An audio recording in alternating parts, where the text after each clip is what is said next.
Dans le ciel de la ville cambodgienne d'Odarmenchei, de la fumée provenant de tirs de roquettes.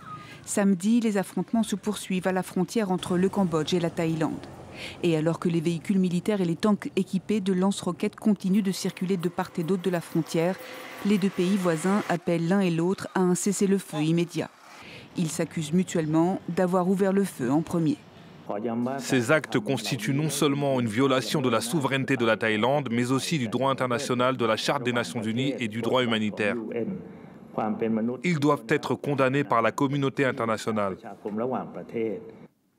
Le bilan des affrontements depuis jeudi dépasse celui de la précédente poussée de violence entre les deux pays qui avait fait près de 30 morts entre 2008 et 2011.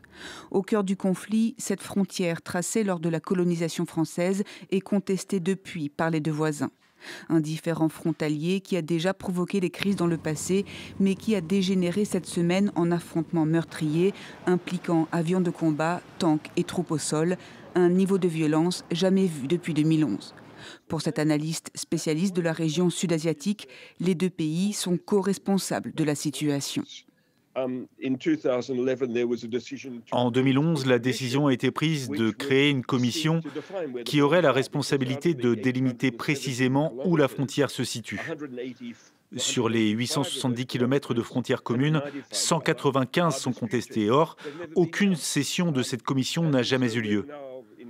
Aujourd'hui, nous payons le prix de cette inertie bureaucratique et du manque de volonté politique à trouver une solution diplomatique.